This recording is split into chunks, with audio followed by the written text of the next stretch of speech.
Patient का अंदर erectile dysfunction की समस्या, लिंग में तनाव की समस्या, जिस समस्या के लिए वो मेनली मेरे पास आए हुए थे मेरे वीडियोस देख के मेरे पास ट्रीटमेंट कराने के लिए, वो समस्या भी पूरी तरह सही हो चुका है अब।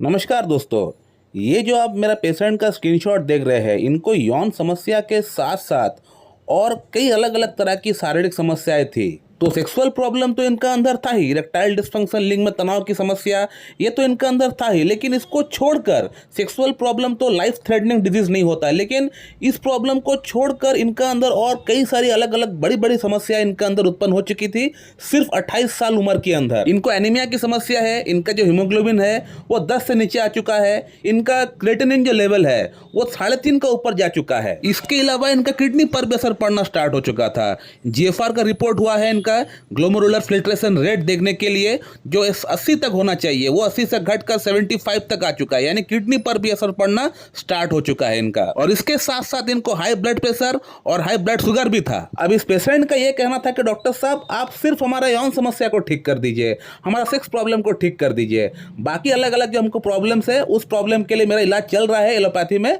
उसका वहां पे चलने दीजिए, आप सिर्फ हमारा यौन समस्या के ऊपर फोकस करके उसको ठीक कर दीजिए। तो इस पेशेंट को मैंने समझाया है और इस वीडियो के माध्यम से मैं उन पेशेंट को भी समझाना चाहता हूं जो कहीं पे इलाज कराना चाहते हैं या इस तरह का सवाल करते हैं डॉक्टर के पास जाके कि डॉक्टर साहब आप हमारा ये प्रॉब्लम ठीक कर दीजिए, बाकी जो प्रॉब्लम्स है उसको आप वैसे ही छोड़ दीजिए, वो मेरा कहीं और जगह से इलाज चल रहा है उसको वहाँ से चलने दीजिए। तो जो लोग इस तरह का सवाल करते हैं तो इन सभी पेशेंट के लिए मैं इस वीडियो में आंसर देता हूं कि इस तरह का ट्रीटमेंट होम्योपैथी में संभव नहीं होता है। हम लोग होम्योपैथी में एज ए पेशेंट को होल ट्रीटमेंट करते हैं, यानी हम एक जो मेडिसिन सिलेक्शन करके एक जो मेडिसिन आपको ऊपर देते हैं वो medicine top to the bottom काम करता है आपका अंदर सभी प्रॉब्लम्स को वो एक ही मेडिसिन सही करेगी।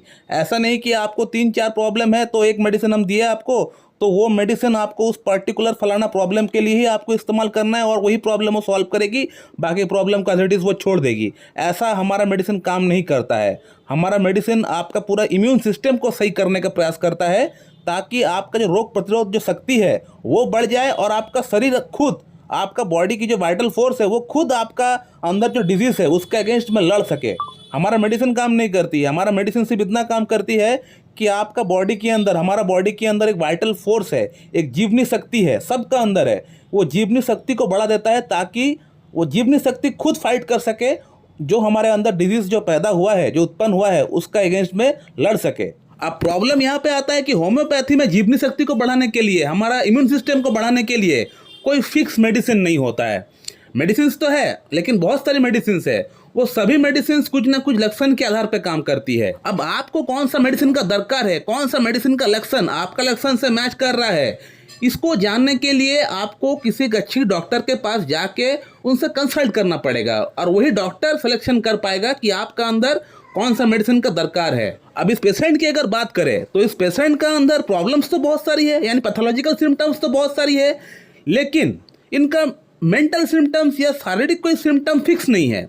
सिम्टम्स अनेक लेकिन कोई फिक्स सिम्टम नहीं है जो कि मैं कोई पर्टिकुलर मेडिसिन को मैं प्रिस्क्राइब कर सकूं। ऐसा एक डॉक्टर के लाइफ में बहुत बार होता है कि एक पेशेंट ऐसा आया हुआ है जिसका अंदर पैथोलॉजिकल सिम्टम्स तो बहुत सारी है, यानी प्रॉब्लम्स तो बहुत सारी है, लेकिन कोई फिक्स मेडिसिन का सिलेक्शन नहीं हो पा रहा है क्योंकि उसका जो सिम्टम्स है, उसका जो लक्षण है, चाहे मेंटल सिम्टम्स हो, चाहे फिजिकल जनरल्स हो या कोई और कुछ सिम्टम्स PQRS कह लीजिए या कोई कॉन्कॉन्डेंट्स कह लीजिए, कोई भी फिक्स नहीं है, कुछ भी फिक्स सिम्टम्स नहीं आ रहा है जिसका ऊपर हम लोग बेस करके एक मेडिसिन को हम लोग सिलेक्शन कर सके। तो जब इस तरह का पेशेंट आपके पास आया हुआ है कि पेशेंट के पास लक्षण तो अनेक लेकिन कोई प्रॉपर सिम्टम्स नहीं है, कोई प्रॉपर गाइडिंग सिम्टम नहीं है कि आप कोई एक अच्छी पॉलीक्रस्ट प्रेस्क्राइब कर सके, तो उस कंडीशन में आप क्या करेंगे? तो कुछ ना कुछ तो मेडिसिन हमें प्रेस्क्राइब करना पड़ेगा इस पेशेंट को, क्योंकि बहुत ही आशा के साथ ये पेशेंट मेरे पास आए हुए हैं। अब कोई भी मेडिसिन का लक्षण इस पेशेंट का लक्षण से मैच नहीं हो रहा है। इस पेशेंट का अंदर अनेक सिम्टम्स है लेकिन कोई भी प्रॉपर सिम्टम्स नहीं है कि मैं मेडिसिन प्रेस्क्राइब कर सकूं।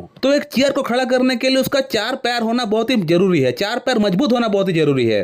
तो सिमिलरली यहाँ भी हम लोग जो मेडिसिन प्रेस्क्राइब करते हैं उसका भी कुछ बेस होता है, वो बेस अगर स्ट्रांग नहीं होगा तो वो मेडिसिन दे के कोई लाभ नहीं होता है। लेकिन ऐसा पेशेंट आपको लाइफ में आएंगे, जो जूनियर डॉक्टर्स हमारे वीडियोस देख रहे हैं उनको समझ में आएगा कि ऐसा पेशेंट आपको लाइफ में बहुत आएंगे। तो आप कैसे इस तरह के पेशेंट को टैकल करेंगे? तो इसको पता करने के लिए पहला बात, आपका मेटेरिया मेडिका बहुत स्ट्रांग होना चाहिए। बिना मेटेरिया मेडिका को स्ट्रांग किए बगैर आप इस तरह का केसेस को सॉल्व नहीं कर पाएंगे, क्योंकि इस तरह के केसेस के अंदर आपको पेशेंट का तो केस टेकिंग करना ही है, लेकिन पेशेंट का केस टेकिंग के साथ साथ आपको मेडिसिन का भी केस टेकिंग करना पड़ेगा। अब वो कैसे? जैसे कि आपको लग रहा है कि पेशेंट शायद लाइकोपोडियम का होगा, तो लाइकोपोडियम का जो सवाल होता है वो आप पेशेंट से करना स्टार्ट कर दिए।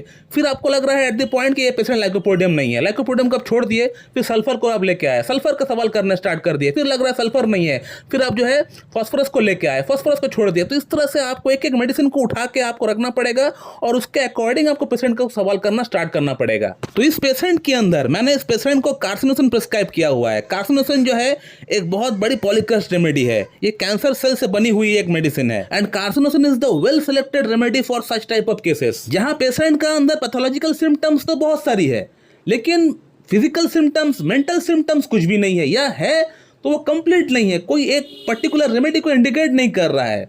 तो वहां उस केसेस के अंदर हम लोग कार्सिनोसिन के बारे में एक बार बिल्कुल सोच सकते हैं। और यदि इसके साथ पेशेंट का मायोसमेटिक बैकग्राउंड अगर मैच हो जाए तब तो फिर बहुत ही बढ़िया होता है। इस पेशेंट का फैमिली हिस्ट्री में 2 पर्सन ऐसे हैं जिनको कैंसर हुआ है, एक को टीबी है और एक को एस्थमा हुआ है। और पेशेंट का फैमिली बैकग्राउंड में जब किसी को कैंसर हुआ है, जो ब्लड रिलेशन के जो लोग हैं, वहां अगर कैंसर होते हुए अगर मिल जाता है तब तो फिर कार्सिनोसिन जो है बहुत ही वेल सिलेक्टेड रेमेडी बन जाती है हमारे केसेस के अंदर। और इस पेशेंट का जो गुस्सा है जब आउटबर्स्ट होता है बहुत ही भयानक, बहुत ही वाइल्ड होता है, यानी ऐसा तो वो शांत स्वभाव के चुपचाप बैठे हुए रहते हैं, कोई उसको कुछ बोलता है, गाली देता है, वो चुपचाप रहते हैं, सुन लेते हैं, किसी को कुछ रिप्लाई नहीं करते। लेकिन जब इनका गुस्सा जब फूटता है तब ये बहुत ही वायलेंट हो जाते हैं। जस्ट लाइक कैंसर सेल किसी के अंदर डेवलप होना शुरू हुआ है, आहिस्ता आहिस्ता डेवलप होता है, पेशेंट को खुद पता नहीं होता है कि उसका अंदर कैंसर सेल्स डेवलप होना शुरू हुआ है, वो कैंसर से ग्रसित हुआ है, फर्स्ट स्टेज में उसको खुद पता नहीं होता है। लेकिन उसका जब आउटबर्स्ट होता है, जब वो पूरी तरह फैल जाता है, तब बहुत ही भयानक होता है, पेशेंट का जान भी चला जाता है। तो यही कुछ 2-3 सिम्टम्स के आधार पे